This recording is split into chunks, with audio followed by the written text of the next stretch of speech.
नमस्कार दोस्तों, मैं अर्जुन आपका स्वागत करता हूँ स्टडी बाय अर्जुन के यूट्यूब चैनल में। तो दोस्तों, आज की हमारी क्लास है मूल अधिकार यानी फंडामेंटल राइट्स के बारे में। जो है दोस्तों, आज की हमारी पहली क्लास है। तो दोस्तों, वीडियो को अंत तक जरूर देखना ताकि सभी क्वेश्चन जो है आपको आसानी से याद हो जाएं। साथ ही दोस्तों, अगर आप हमारे चैनल पर पहली बार आएँ तो हमारे चैनल को भी सब्सक्राइब कर लीजिएगा, साथ ही बेल आइकन को प्रेस कर लीजिएगा ताकि हमारे आने वाले वीडियो का नोटिफिकेशन जो है आप तक पहुँचता रहे। तो चलिए दोस्तों, वीडियो को स्टार्ट करते हैं। यहाँ पे हेडिंग डाल लेते हैं मूल अधिकार यानी फंडामेंटल राइट्स के बारे में जो है आज की क्लास में जानेंगे। तो दोस्तों, 2 मिनट जो है पिछली क्लास में देख लेते हैं हमने क्या क्या जो है जाना था। तो पिछली क्लास में जो है दोस्तों, हमने नागरिकता यानी सिटीजनशिप के बारे में जो है जाना था। नागरिकता की यदि बात की जाए तो संविधान के भाग 2 में जो है नागरिकता के बारे में चर्चा की गई है। और भाग 2 में जो है कितने आर्टिकल यानी अनुच्छेदों के बारे में बताया गया है। तो भाग 2 में जो है अनुच्छेद 5 से लेकर 11 तक जो है चर्चा की गई है। और हमारी कल की क्लास के जो है अनुच्छेद रह गए थे और भारतीय नागरिकता से संबंधित महत्वपूर्ण संशोधन जो है रह गए थे। इनको पहले कंप्लीट करेंगे और उसके बाद जो है मूल अधिकारियों के बारे में जो है जानेंगे। आप दोस्तों, यहाँ पे हम हेडिंग डाल लेते हैं संविधान में नागरिकता से संबंधित प्रावधान। संविधान में नागरिकता से संबंधित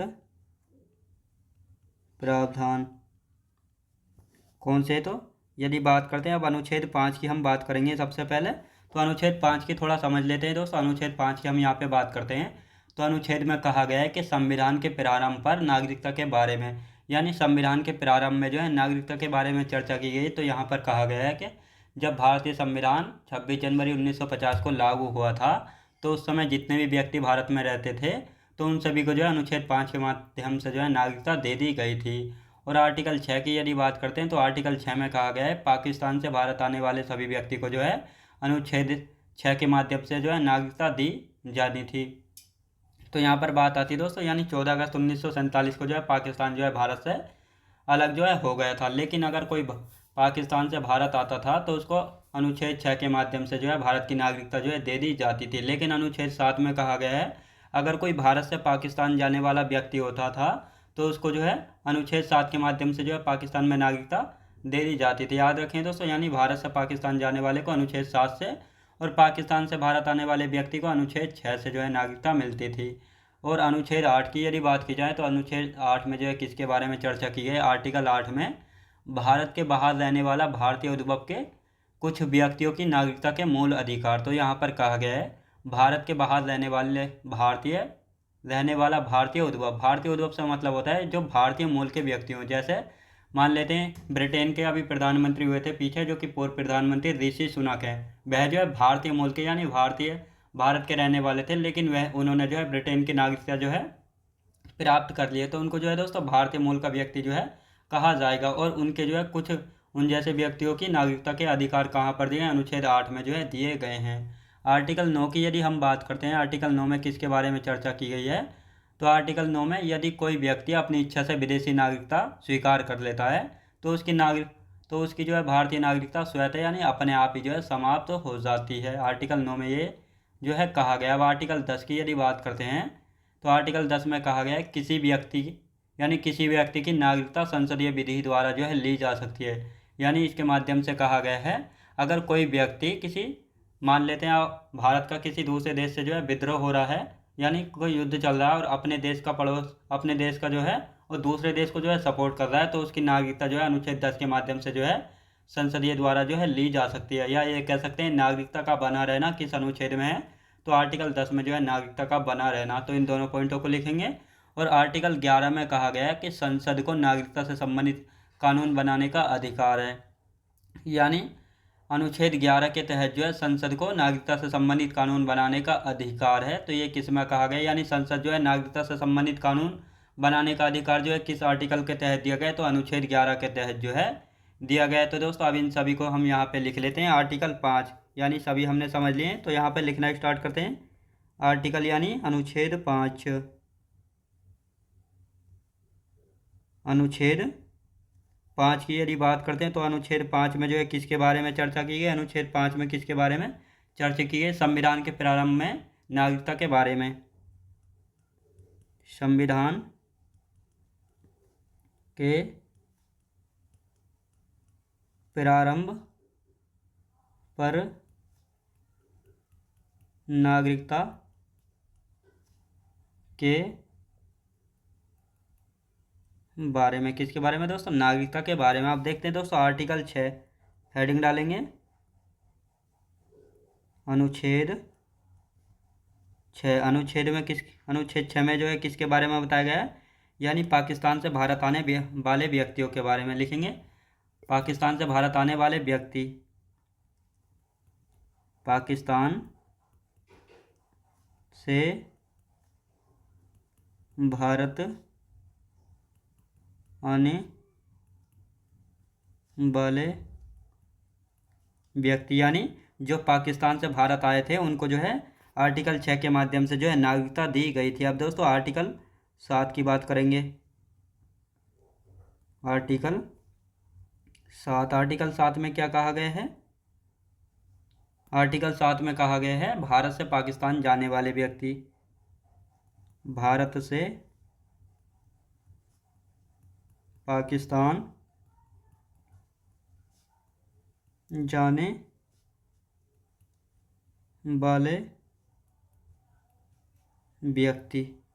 अब आर्टिकल 8 की यदि बात करते हैं, अनुच्छेद 9, अनुच्छेद 9 नहीं दोस्तों, अनुच्छेद 8। अनुच्छेद 8 की यदि बात करते हैं तो इसमें जो है किसके बारे में चर्चा की गई है? अनुच्छेद 8 में कहा गया है कि भारत के बाहर रहने वाला भारतीय उद्भव के कुछ व्यक्तियों की नागरिकता के अधिकार, भारत के बाहर रहने वाला भारतीय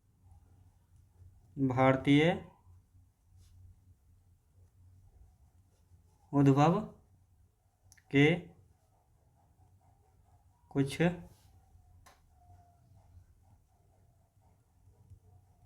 व्यक्तियों की नागरिकता के अधिकार, नागरिकता के अधिकार के बारे में जो है बताया गया। अब आर्टिकल 9 में जो है किसके बारे में चर्चा की गई है? अभी इनको फिर से एक बार रिवीजन करेंगे, बिल्कुल जो है कंफ्यूज नहीं होना है। आर्टिकल 9, आर्टिकल 9 की यदि बात करते हैं तो आर्टिकल 9 में जो है क्या चर्चा जो है की गई? तो आर्टिकल 9 में कहा गया यदि कोई व्यक्ति अपनी इच्छा से विदेशी नागरिकता स्वीकार कर लेता है तो उसकी भारतीय नागरिकता जो है स्वयं समाप्त या स्वतः ही जो है समाप्त हो जाती है। लिखेंगे यदि कोई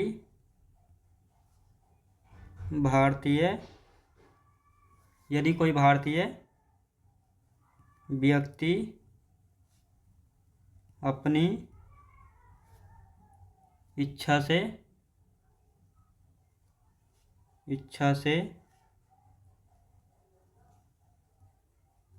विदेशी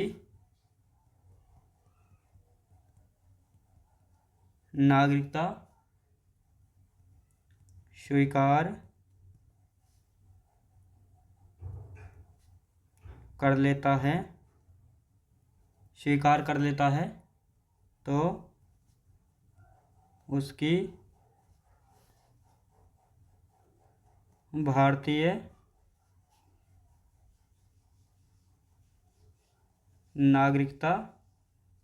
तो उसकी भारतीय नागरिकता स्वतः ही समाप्त हो जाती है, स्वतः ही जो है उसकी नागरिकता समाप्त हो जाती है। अब देखते हैं दोस्तों आर्टिकल 10 में जो है किसके बारे में कहा गया है? अनुच्छेद 10, अनुच्छेद 10 की यदि बात की जाए तो अनुच्छेद 10 में जो है किसके बारे में चर्चा जो है की गई? तो एक एक करके यहाँ पे हम समझेंगे। तो अनुच्छेद 10 में कहा गया है किसी व्यक्ति की नागरिकता संसदीय विधि द्वारा जो है ली जा सकती है, किसी व्यक्ति की नागरिकता, किसी व्यक्ति की जो है नागरिकता संसदीय विधि द्वारा ली जा सकती है। या ऐसे भी लिख सकते हैं दोस्तों, दूसरा पॉइंट या ऐसे लिख सकते हैं नागरिकता का बना रहना, नागरिकता का बना रहना। अब आर्टिकल 11 की यदि बात करते हैं, आर्टिकल 11 में जो है किसके बारे में चर्चा की गई है? अनुच्छेद 11। अनुच्छेद 11 की हम यहाँ पे बात करते हैं तो अनुच्छेद 11 में कहा गया है संसद को नागरिकता से संबंधित कानून बनाने का अधिकार है। संसद को नागरिकता से संबंधित कानून बनाने का अधिकार है। तो ये किस में कहा गया? आर्टिकल 11 में कहा गया है कि संसद को जो है नागरिकता से संबंधित कानून बनाने का अधिकार है। अब दोस्तों इसका एक बार रिवीजन यहाँ पे हम करेंगे। तो यहाँ पर अब बात आती है दोस्तों संविधान में नागरिकता यानी संविधान में नागरिकता से संबंधित प्रावधान कौन कौन से? तो आर्टिकल 5 में यानी अनुच्छेद 5 में किसके बारे में कहा गया है? यानी संविधान के प्रारंभ पर नागरिकता के बारे में। यानी जब भारतीय संविधान लागू हुआ था 26 जनवरी 1950 को, तो उस समय जो भी भारतीय भारत में रहते थे, जो भी नागरिक भारत में रहते थे, उनको जो है आर्टिकल 5 के तहत नागरिकता जो है दे दी गई थी। अनुच्छेद 6 में कहा गया है पाकिस्तान से भारत आने वाले व्यक्तियों को जो है आर्टिकल 6 के माध्यम से जो है नागरिकता दी गई थी। अनुच्छेद 7 में भारत से पाकिस्तान जाने वाले व्यक्तियों को। अब आर्टिकल 8 की यदि बात करते हैं तो आर्टिकल 8 में कहा गया है भारत के बाहर रहने वाला भारतीय उद्भव के कुछ व्यक्तियों की नागरिकता के अधिकार। यानी यहाँ पर कहा गया है भारत के बाहर रहने वाला भारतीय उद्भव यानी भारतीय मूल के व्यक्तियों की जो है नागरिकता के अधिकार दिए गए अनुच्छेद 8 में। आर्टिकल 9 में किसके बारे में कहा गया है? यदि कोई भारतीय व्यक्ति अपनी इच्छा से विदेशी नागरिकता स्वीकार कर लेता है तो उसकी भारतीय नागरिकता जो है स्वतः ही समाप्त हो जाएगी। अब अगर कोई भी व्यक्ति विदेशी नागरिकता जो है ग्रहण कर लेता है तो उसकी जो है भारतीय नागरिकता जो है स्वयं समाप्त हो जाएगी। इसका रीज़न क्या है? इसका रीज़न है क्योंकि भारत में जो है एकल नागरिकता जो है चलती है, यानी भारत में एकल नागरिकता प्रणाली है। क्योंकि जब वह विदेश की नागरिकता ग्रहण कर लेगा तो उसके पास एक देश की नागरिकता हो गई, तो इसलिए भारत की जो है नागरिकता समाप्त हो जाती है। अगर दोहरी नागरिकता होती तो भारत की नागरिकता जो है समाप्त नहीं होती। तो इस प्रकार आपको याद रखना है यदि कोई भारतीय व्यक्ति अपनी इच्छा से विदेशी नागरिकता स्वीकार कर लेता है तो उसकी भारतीय नागरिकता जो है स्वयं समाप्त हो जाएगी। ये कहाँ पर कहा गया है? तो आर्टिकल 9 में जो है इसके बारे में कहा गया है। अब आर्टिकल 10 के बारे में बात करते हैं।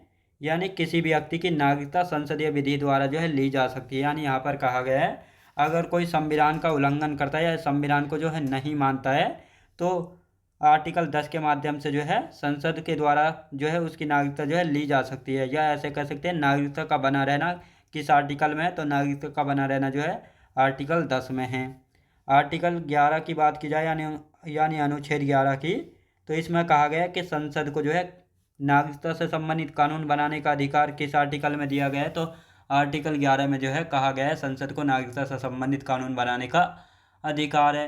आप देखेंगे दोस्तों महत्वपूर्ण नागरिकता से संबंधित संशोधन कौन कौन से हैं? यानी नागरिकता से संबंधित महत्वपूर्ण कानून या अधिनियम कौन कौन से? तो इन सभी के बारे में देखेंगे। यहाँ पर हेडिंग डाल देते हैं नागरिकता संशोधन अधिनियम कौन से हैं? महत्वपूर्ण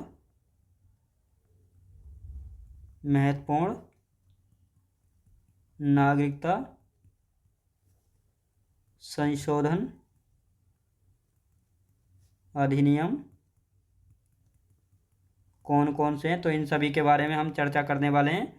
तो यहाँ पर सबसे पहला बात आती है दोस्तों नागरिकता संशोधन अधिनियम 1955। तो दोस्तों नागरिकता संशोधन अधिनियम 1955 जो है इसी नागरिकता संशोधन अधिनियम 1955 में जो है अब तक लगभग 6 बार जो है संशोधन हो चुका है। कितनी बार दोस्तों? 6 बार जो है संशोधन हो चुका है। और इसको जो है नोट करके लिखेंगे, कई बार ये एग्जाम में पूछा गया है कि नागरिकता संशोधन अधिनियम 1955 में जो है अब तक कितनी बार संशोधन किया जा चुका है? तो 6 बार जो है संशोधन जो है किया जा चुका है। एक एक करके अब इनको लिख लेते हैं। यहाँ पे लिख लेते हैं दोस्तों नागरिकता संशोधन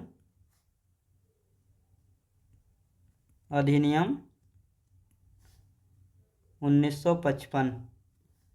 इसमें जो है कितनी बार संशोधन जो है किया गया, तो 6 बार जो है किया गया है। तो लिखेंगे नागरिकता संशोधन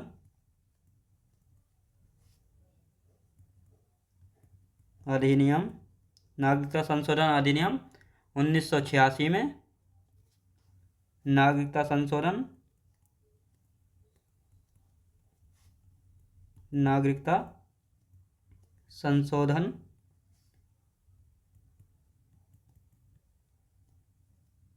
अधिनियम 1986 के बाद दोस्तों 1992 में हुआ था, 1992 में हुआ था। इसके बाद कब हुआ था? संशोधन नागरिकता संशोधन अधिनियम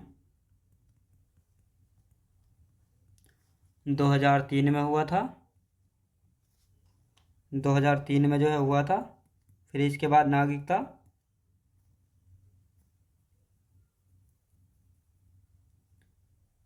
नागरिकता संशोधन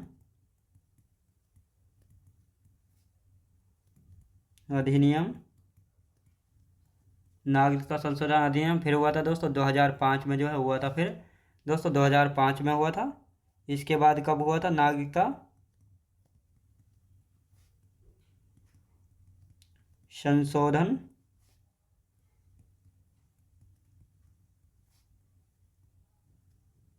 अधिनियम 2015 में हुआ था। कब दोस्तों? 2015 में हुआ था 2005 के बाद। और 2015 के बाद जो है 2019 में जो है होगा नागरिकता संशोधन, नागरिकता संशोधन अधिनियम 2019 में जो है हुआ था दोस्तों। अब यहाँ पे हम नोट करके लिखेंगे, यहाँ पे नोट डाल लेते हैं। यानी नागरिकता संशोधन अधिनियम 1955 में अब तक 6 बार संशोधन हो चुका है। नागरिकता संशोधन अधिनियम 1955 में अब तक 6 बार संशोधन हो चुका है। याद रखें दोस्तों, अब तक इतनी बार यानी 6 बार जो है संशोधन हो चुका है। अब दोस्तों इसमें एक दो फैक्ट और हैं नागरिकता से, यानी नागरिकता संशोधन अधिनियम 2019 में जो है क्या कहा गया है। तो इसको जो है लिख लेते हैं, 2-4 यहाँ पे पॉइंट हैं, तो इनको जो है लिखेंगे। यानी कोई भी व्यक्ति, तो क्या क्या है इनको पहले समझ लेते हैं। नागरिकता संशोधन अधिनियम 2019 में कहा गया था कोई भी व्यक्ति जो अफगानिस्तान, बांग्लादेश, पाकिस्तान के हिंदू, सिख, जैन, बौद्ध, पारसी अथवा ईसाई समुदाय से संबंध रखता है तथा 31 दिसंबर 2014 को या उसके पूर्व भारत में प्रवेश किया है, तो उसे अवैध प्रवासी जो है नहीं माना जाएगा। याद रखें दोस्तों, उसको जो है अवैध प्रवासी नहीं माना जाएगा। और इस अधिनियम में भारत में निवास करने की अनिवार्य अवधि को जो है 11 वर्ष से घटाकर जो है 5 वर्ष जो है सीमित कर दिया गया। कितना दोस्तों? 5 वर्ष जो है सीमित कर दिया गया। नोट, इस अधिनियम के प्रावधान जो है असम, मेघालय, मिजोरम, त्रिपुरा आदिवासी क्षेत्रों तथा बंगाल के पूर्वी सीमांत में आने वाले अवैध प्रवासियों पर जो है लागू नहीं होंगे। याद रखें दोस्तों, लागू नहीं होंगे। तो इन सभी को जो है यहाँ पे लिख लेते हैं और इसके बाद अच्छे से जो है इसको समझेंगे। तो यहाँ पर लिखेंगे नागरिकता संशोधन अधिनियम 2019, नागरिकता संशोधन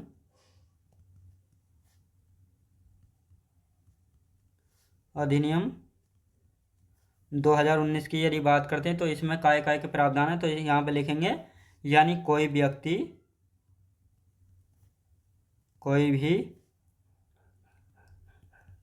व्यक्ति जो अफगानिस्तान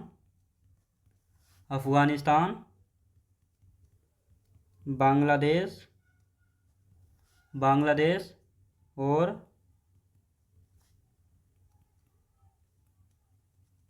पाकिस्तान के हिंदू, सिख, जैन, बौद्ध, पारसी तथा ईसाई, पारसी तथा ईसाई समुदाय से संबंध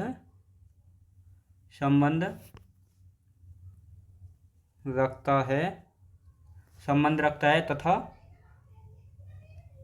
तथा 31 दिसंबर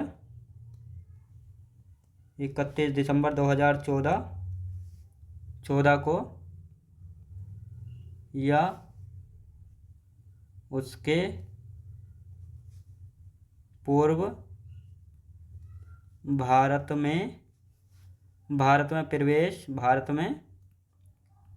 प्रवेश किया है, उसे अवैध प्रवासी नहीं माना जाएगा, उसे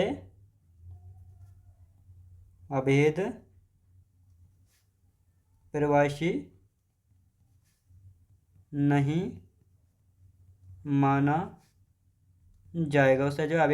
नहीं माना जाएगा, और दोस्तों अब बात आती है दूसरे पॉइंट की। दूसरा पॉइंट कौन सा है, तो दूसरे पॉइंट को भी जो है लिख लेते हैं। इस अधिनियम में भारत में निवास करने की अनिवार्य अवधि को 11 वर्ष से घटाकर जो है 5 वर्ष जो है सीमित कर दिया गया था। तो लिखेंगे इस अधिनियम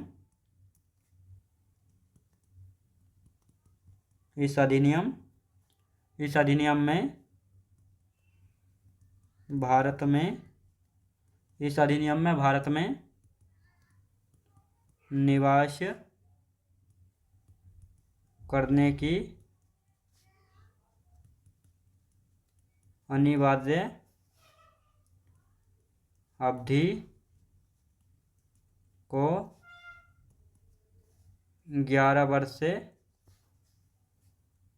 11 वर्ष से घटाकर 5 वर्ष तक सीमित कर दिया गया है, ये आपको जो है याद रखना है। और यहाँ पे हम नोट करके लिखेंगे, यानी ये जो अधिनियम है लिखेंगे, यानी इस अधिनियम के प्रावधान जो है असम, मेघालय, मिजोरम, त्रिपुरा आदिवासी क्षेत्रों तथा बंगाल के पूर्वी सीमांतों में आने वाले अवैध प्रवासियों पर जो है लागू नहीं होंगे। तो यहाँ पे नोट करके लिख लेते हैं, इसको नोट करके लिखेंगे। इस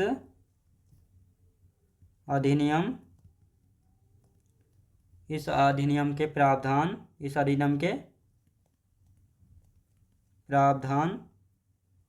असम, मेघालय, त्रिपुरा, मिजोरम व आदिवासी क्षेत्रों तथा बंगाल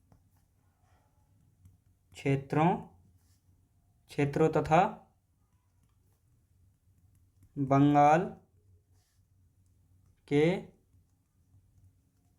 पूर्वी सीमांत में आने वाले अवैध प्रवासियों पर लागू नहीं होंगे, याद रखें दोस्तों, लागू नहीं होंगे। अब इनका एक बार हम रिवीजन कर देते हैं ताकि सभी कुछ जो आपको याद हो जाए। तो यहाँ पर बात करते हैं दोस्तों, महत्वपूर्ण नागरिकता संशोधन अधिनियम कौन कौन से। तो दोस्तों नागरिकता संशोधन अधिनियम 1955, और इसी नागरिकता संशोधन अधिनियम 1955 में जो है अब तक 6 बार संशोधन हो चुके हैं। नागरिकता संशोधन अधिनियम 1986 हुआ था, नागरिकता संशोधन अधिनियम 1992 हुआ था, नागरिकता संशोधन अधिनियम 2003 हुआ था, नागरिकता संशोधन अधिनियम 2005, नागरिकता संशोधन अधिनियम 2015, नागरिकता संशोधन अधिनियम 2019 जो है हुआ था।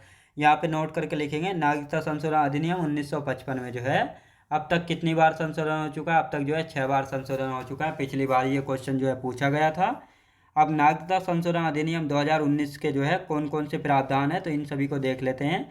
ये इस अधिनियम के तहत कहा गया है, कोई भी व्यक्ति जो अफगानिस्तान, बांग्लादेश और पाकिस्तान से, यानी पाकिस्तान के हिंदू, सिख, जैन, बौद्ध, पारसी व ईसाई समुदाय से संबंध रखता है तथा 31 दिसंबर 2014 को या उसके पूर्व जो है भारत में प्रवेश किया है, तो उसे जो है अवैध प्रवासी जो है नहीं माना जाएगा और उसको जो है भारतीय नागरिकता जो है दे दी जाएगी।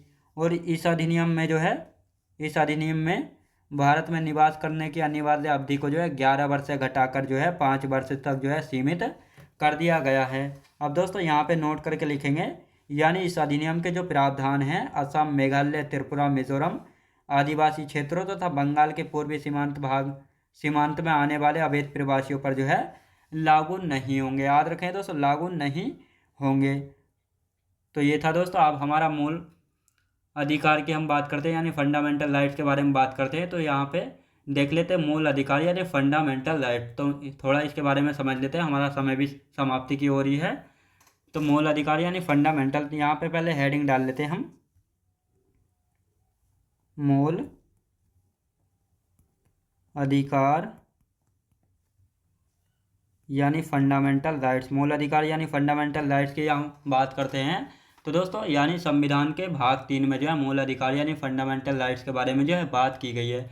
और इस भाग 3 में जो है कितने आर्टिकल हैं, आर्टिकल 12 से लेकर आर्टिकल 35 तक जो है भाग 3 में दिए गए हैं। और साथ ही संविधान के भाग 3 को जो है संविधान का मैग्ना कार्टा भी जो है कहा जाता है। अब मैग्ना कार्टा से क्या मतलब है, यानी जहाँ पर जो है मूल अधिकारों की बात की जाती है तो उसको जो है दोस्तों मैग्ना कार्टा जो है कहा गया है। और भारत के संविधान के भाग 3 में जो है मूल अधिकारों की चर्चा की गई है, तो इसीलिए जो है संविधान के भाग 3 को जो है भारत का मैग्ना कार्टा या संविधान का मैग्ना कार्टा जो है कहा जाता है। मूल अधिकारों का विकास, तो दोस्तों मूल अधिकारों के विकास की यदि बात करते हैं तो ब्रिटेन में जो है दोस्तों एक दस्तावेज आया था, यानी फर्स्ट डॉक्यूमेंट जो है 1215 में ब्रिटेन में आया था। और यहाँ के एक राजा हुआ करते थे ब्रिटेन के, राजा सर जॉन, इनके द्वारा जो है एक लिखित दस्तावेज जो है पेश किया गया था। यानी रिटन डॉक्यूमेंट जो है पेश किया गया था। और इसके बाद जो है रिटन डॉक्यूमेंट ब्रिटेन में जो है ये भी आया था 1689 में, जिसको बिल ऑफ राइट के नाम से जो है पेश किया गया था। तो यहीं से जो है सबसे पहले दोस्तों मूल अधिकार का जो है विकास हुआ था। याद रखें दोस्तों, मूल अधिकार का जो है विकास हुआ था। और भारत में जो है मूल अधिकार कहाँ से लिए गए हैं, यानी कहाँ से इंस्पायर्ड हैं, तो भारत में जो है मूल अधिकार यूएसए के संविधान से लिए गए हैं। लेकिन बात आती है जब यूएसए का संविधान बना था 1789 में, दोस्तों 1787 में जो है अमेरिका का संविधान जो है बना था, लेकिन लागू कब हुआ था, तो ये लागू हुआ था 1789 में। लेकिन अमेरिका के मूल संविधान में जो है मौलिक अधिकार नहीं थे, अमेरिका के संविधान में मौलिक अधिकार 1791 में जो है जोड़े गए थे। तो इन सभी के बारे में लिख लेते हैं, लिखना स्टार्ट करते हैं यहाँ पे। मूल अधिकार, तो मूल अधिकार की यदि बात की जाए तो संविधान के भाग 3 में मूल अधिकार भाग 3 में जो है चर्चा की गई है। याद रखें दोस्तों, भाग 3 में जो है चर्चा की गई है। और भाग 3 की यदि बात करते हैं, भाग 3 में आर्टिकल की यदि बात करते हैं, कितने आर्टिकल हैं इसमें, तो आर्टिकल यानी अनुच्छेद की बात की जाए तो 12 से लेकर 35 अनुच्छेद हैं। याद रखें दोस्तों, 12 से लेकर 35 अनुच्छेद हैं भाग 3 में। याद रखें दोस्तों, भाग 3 में। अब जो ये भाग 3 है, भाग 3 को संविधान का मैग्ना कार्टा भी जो है कहा जाता है। लिखेंगे भाग 3 को संविधान का मैग्ना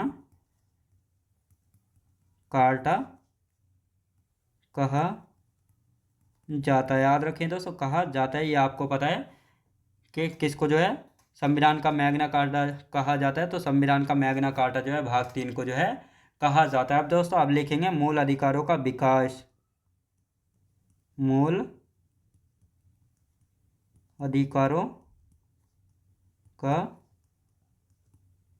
विकास। अब जैसे ही मूल अधिकारों के विकास की बात आती है तो मूल अधिकारों की शुरुआत जो है कहाँ से हुई थी, तो मूल अधिकारों की शुरुआत जो है दोस्तों ब्रिटेन से हुई थी। यानी पहला यानी फर्स्ट दस्तावेज जो है कहाँ पर कब आया था, तो ये फर्स्ट दस्तावेज जो है 1215 में जो है ब्रिटेन में आया था। कब आया था दोस्तों, ब्रिटेन में आया था। और इस समय ब्रिटेन के राजा थे सर जॉन थे। और इनके द्वारा जो है लिखित डॉक्यूमेंट जो है पेश किया गया था। याद रखें दोस्तों, इनके द्वारा जो है ये लिखित डॉक्यूमेंट जो है पास पेश किया गया था। और दूसरा लिखित दस्तावेज की यदि बात की जाए तो लिखित दस्तावेज कौन सा था, तो यानी 1215 में जो है ब्रिटेन के राजा सर जॉन ने जो है एक लिखित दस्तावेज पेश किया था, जिसमें जो है मूल अधिकारों की जो है बात कही गई थी, पेश किया गया। किनके द्वारा जो है, सर जॉन के द्वारा जो है पेश किया गया था। और इसी लिखित दस्तावेज में जो है सबसे पहले मूल अधिकारों की जो है बात की गई थी। अब बात करते हैं दोस्तों सेकंड यानी दूसरा दस्तावेज कौन सा था। दूसरा दस्तावेज, दूसरे दस्तावेज की यदि बात की जाए तो दोस्तों दूसरा दस्तावेज जो है ये कब आया था, 1689 में दोस्तों। कब, 1689 में। और इसको बिल ऑफ राइट्स जो है कहा गया था। किसको दोस्तों, बिल ऑफ राइट्स जो है इसको कहा गया था, यानी बिल ऑफ राइट्स के नाम से पेश किया गया था। याद रखें दोस्तों, ये भी कहाँ आया था, ब्रिटेन में आया था। कहाँ पे दोस्तों, ब्रिटेन में जो है आया था। तो दोस्तों अब हमारी क्लास का समय जो है समाप्त हो चुका है, और इससे आगे का जो है उसको जो है कल की क्लास में कंटिन्यू करेंगे। तो दोस्तों मैं उम्मीद करता हूँ आपको वीडियो क्वालिटी